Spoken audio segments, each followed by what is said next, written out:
Good morning, and thank you so much for joining me for Daily Spark with Dr. Angela. I am your host, Dr. Angela Butchester. You know what I like to do on the show. I want to enlighten, inspire, and empower you to become your best self.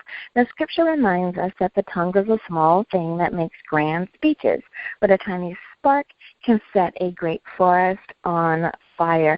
And today we want to get you fired up about Christian thought. So many times we just assume that everyone thinks the way we do, that everyone wants the same things that we want. But when we leave the States, we find out that there are different thought patterns, different ways of viewing the world, and that's what we're going to talk about today. My guest is Kristin Decker, and she has written the book, Dreams of a Saudi Princess. Well, let me tell you a little bit more about Kristin. She uses the pen name of Carolyn Anderson and was born and raised in Southern California. She attended the University of Calgary in Alberta, Canada. She later attended Fuller Theological Seminary in Pasadena, California, where she met her husband, Randall.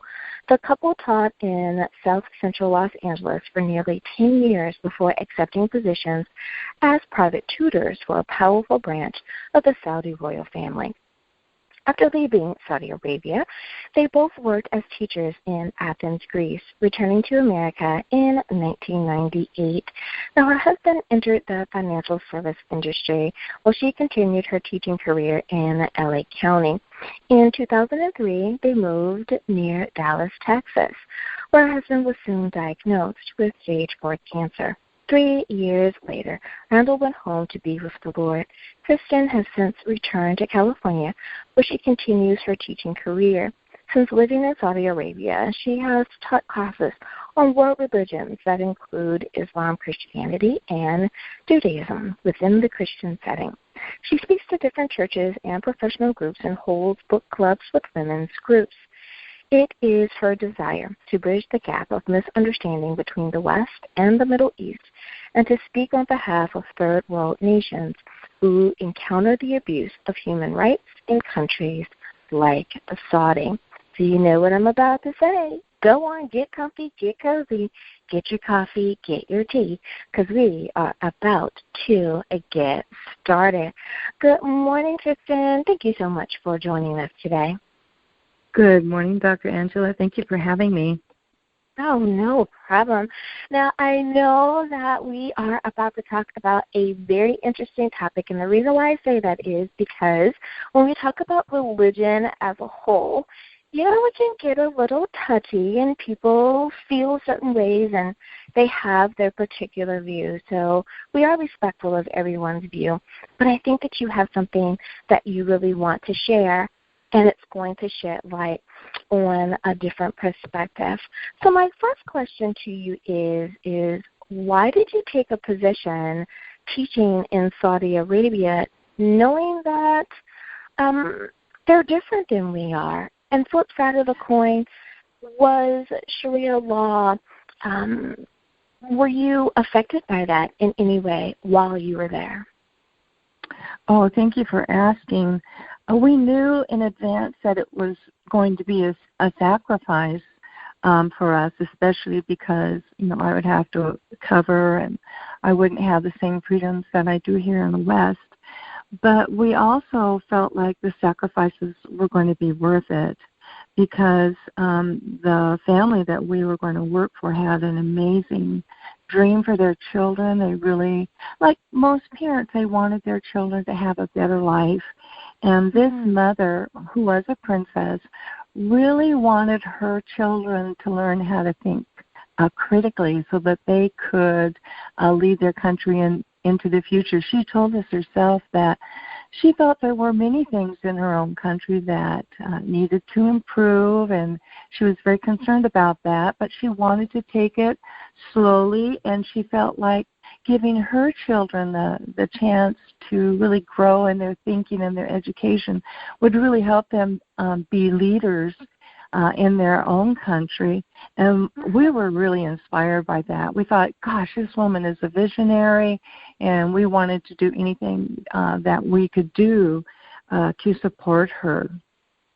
we really wanted to make a contribution in a region of the world that's often considered, a troubled region, or a region in transition, a region in flux. So we looked at it like an opportunity, again, to make a contribution. And we knew that the children that we had in our classrooms were definitely going to be in a position of leadership and would have the power to help move their country forward. I love that. Now, when we think of a tutor, we tend to think of a very Western way of kind of like an after-school program, or someone who comes in and tutors you at your home for like an hour. You pick up your books and you go on home. What were you hired to do, and was it the same type of atmosphere, or can you describe it more for us? Oh, that's a great question. If you think of it as like a modern story of The King and I, you'll have a good picture in your mind, because we actually were in a school. It was a private school. They had turned like a townhome into a school with classrooms and computers. And we taught the children in the afternoon. So in the morning, they went to their Saudi public schools, and in the afternoon they came into our school. But the really fascinating thing about it was that my husband and I only had one student at a time in the classroom.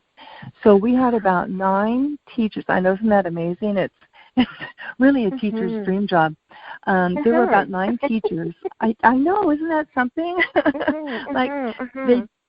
They didn't have to raise their hand to talk because they didn't have to take turns. They were the only student. So, it was really exciting. We had a great staff. We had a great principal. And the princess wanted it to be like a regular school. We just didn't have the large class sizes. So I have to say my students were great learners. They were fascinated. They were very modern in many ways, and really eager to learn. So it was a real school, and we ran it like a real serious school with a goal. Actually, the princess's goal was to get her children accepted into a Western college or a Western university, so that they could really be biliterate in both cultures. Right. And it's so funny because I think as Westerners we forget that there are people in other places that want their children to be biliterate or multicultural, not from necessarily from an ethnicity. We tend to think of multicultural just when it comes to ethnicity, but just being able to maneuver the world and to understand what it's like in another place and how to operate there as well, the same way as many people in the African countries tend to go to the UK to be educated, because they want to be able to have that experience as well. You made a really great point there. Now, when it comes to impressions, and we always say first impressions, you can't undo them, and they really make a mark on us. What was your initial impression of your landing, your being there, and how you were accepted into the culture for your stay? Gosh, we were just awestruck by the beauty of the area. Even when we landed in the airport, King Khalid Airport, it was so beautifully established and decorated, and the reflection of the Islamic culture was very, very obvious. And there's just a really beautiful artistic expression of geometry. There's geometric patterns and artwork everywhere, and the colors that were surrounded in the walls and even in the ceilings and the domes was really, really impressive. So the architecture, the art, the progress that this country has made, we were just really back at how beautiful it was. And also that, it's a very wealthy region of the world, and that was really obvious. And So as we actually walked into the airport, we were greeted by perfect strangers, and they just took us into their heart and welcomed us and made us feel comfortable. We had some Saudi employees of the family pick us up. They took such good care of us. They just listed us through customs, and we also met another American couple that kind of mentored us. They took us under their wing, and they were very positive and just said, we're going to take care of you, and you're going to love this job. So it started out, just so impressive, and we ended up being really glad that we were able to go there. And then when we got to our living quarters, we were also greatly relieved because we felt like it was a Palm Springs resort. And within the walls of our living quarters, we had a lot of freedom. So I felt like I could be in any state in the United States. I felt like I could be in Iowa or Ohio, or Georgia.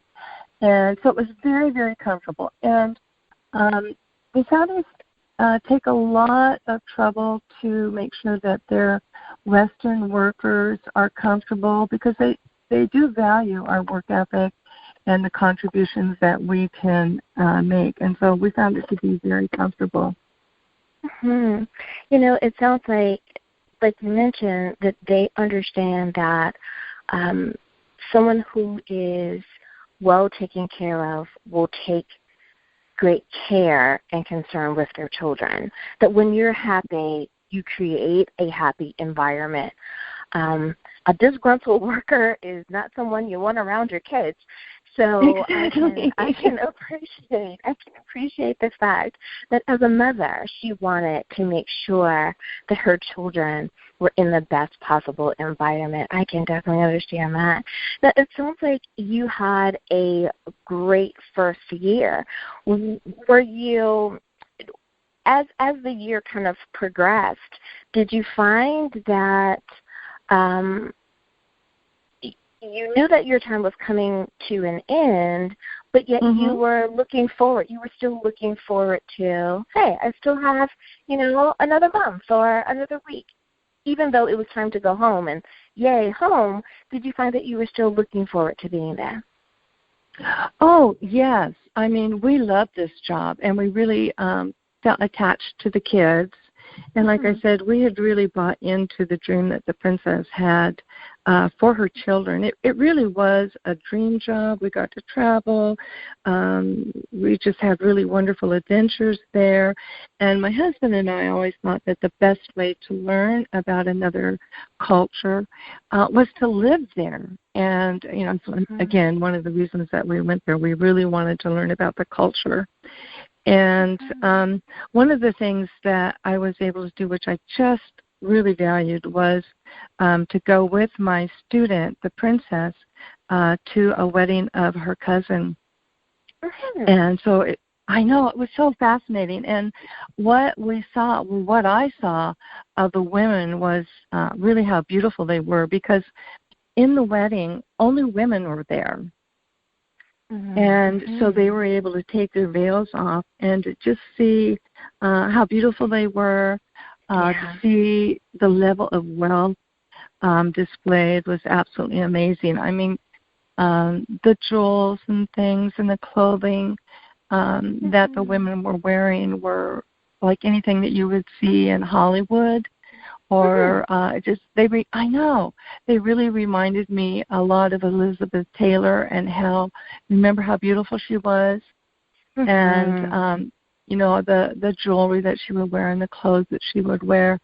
They were like butterflies that just fluttered out of their cocoons, and so that I felt really honored to be able to participate in that. And so we were looking forward to really continuing in that job for just as long as we could. And my husband was designing plans to get the kids into a Western university. In fact, we even invited some professors from Harvard to come in and evaluate the program that we had set up, and to help the kids understand, help kids understand the requirements that they would have to meet to be able to attend a really great school in the West. Right. So we loved it.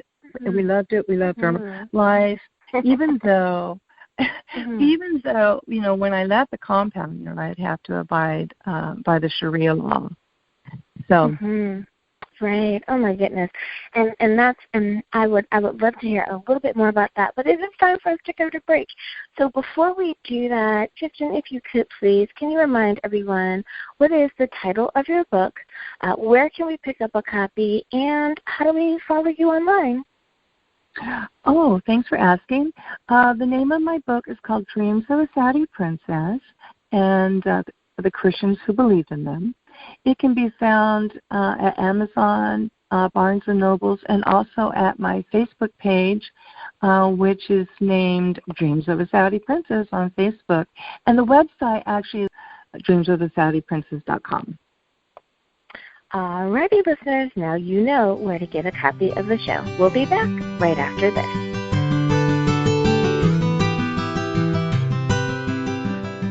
And we are back. Thank you so much for joining us for Daily Spark with Dr. Angela. I am your host, Dr. Angela Chester. My guest today is author Kristin Decker. She's written the book Dreams of a Saudi Princess.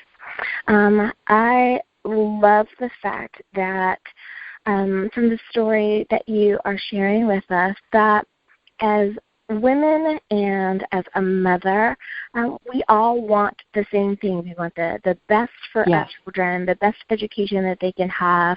But when it comes to weddings, be it that we are on a budget or money is of no object, we're still girly girls. And we have that joy and that community that only how women can encourage and uplift each other in those special moments. And I really picked up on that when you said that they could unveil themselves and just be butterflies. And I think that's wonderful. Now, what were some of your concerns or some of your observations? You kind of hinted to that before we went to break when you left your main area. You had to remember that you weren't stateside anymore. Exactly. And in fact, when we were hired, we were actually told that we were not to wear our cross and we were not to bring our Bible, and that churches were illegal. And we knew that. And, I mean, of course, we were disappointed, but we felt that the sacrifice was worth it. So I couldn't wear my cross or anything, and if anybody had seen me with a cross, I would have been deported, because people who have come into the culture, say from the Philippines or from India, and happen to be Christian, if they wear a cross, they're deported, and there's just no debate. There's no questions asked. It's just a done deal. And churches again are illegal. There are some house churches there, and they really thrive. But they're really they're invisible. And there actually was a church that we attended there, but you had to have a password to be able to enter. And it was our understanding that the pastor, I think he was British, was later put under house arrest for holding services inside of the country. I know. So I began to realize that incumbent in Sharia law is the integration of, say, church and politics. And what that meant was we didn't have freedom of religion. So we really weren't, we weren't able to express our faith. Of course, faith is such an important part to our lives, my husband and I especially. I mean, we were best friends. We were prayer partners. We prayed together all of the time. So we kept our faith private. In our own home, we would have our daily devotions in our prayer time. And, that was really our strength. I really followed kind of the theme of the Lord is my shepherd, and I shall not want. And that philosophy, that thought, those wonderful God-inspired words really carried me through this time in the desert.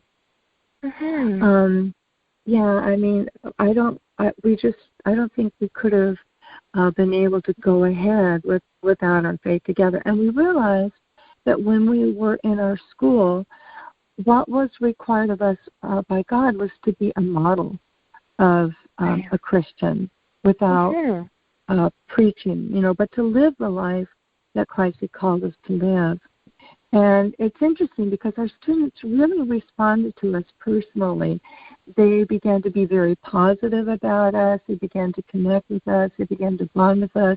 They felt safe around us. And they also came to the conclusion that they felt that Christians and Muslims could get along. And isn't that wonderful? Yeah. I just thought they were just young. They were like 12 and 13, and for a young person of that age to come to that conclusion on their own without any discussion or any debate was just really encouraging to me, and that made me feel like what we were doing there was really, really important. But so kind of the limits on our own freedom of faith were a challenge. And then we began to hear stories about other Christians from other countries, especially India or Pakistan and the Philippines, where some of their human rights were not honored and even lost. And at first we kind of, people are just saying these things to make maybe Saudis look bad. And so it took us a lot of time before we really kind of listened. But we ended up befriending a really lovely Christian man from India on our compound, and he started talking about how some of his countrymen were not treated right. And some of the stories that he would share with us absolutely broke our heart. Because he had a lot of credibility with us, we began to listen to him and take seriously some of his concerns.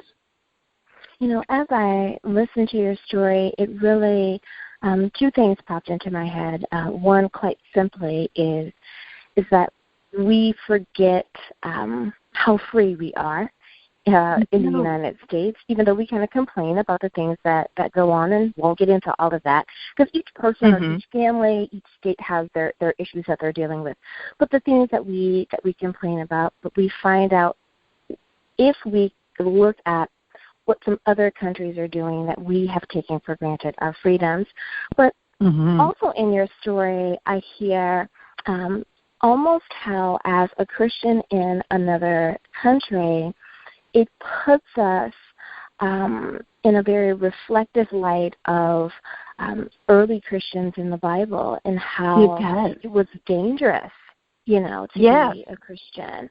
And again, we take that for granted here in the States, that we can pray or, preach on a street corner without worry and concern. But you can't do that in other places, and just how you have to learn to maneuver but still stand strong with your faith. So I'm so glad that you mentioned that. And then the last point before I ask you another question, and that is that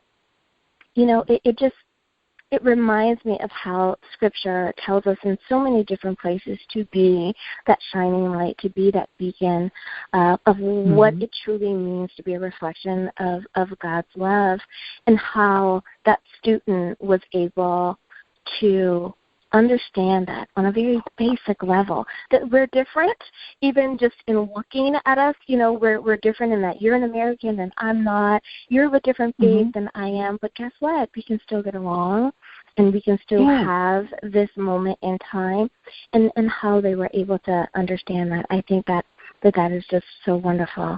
And what a great basis of truly being a Christian, that I can love you where you are, because God loves us where we are. So I think that is absolutely amazing. Thank you so much for sharing that point. Now, I know that for so many people, their question is that they've heard about how strict things are when there comes to conflict and the laws, in that, if you do this means 5 years in prison, or you're banished away or whatever people's concepts are. During your time, if conflict happened, be it to you or to someone that was around you, how was conflict resolved? Was it the same experience of justice as it is here stateside? Well, no, it really isn't, because we're accustomed to a judicial system where it says you're innocent until you're proven guilty, and we always believe that there's two sides to a story.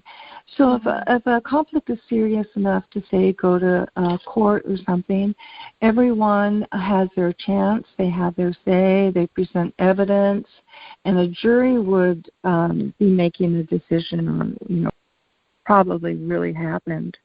But that was not something that we saw.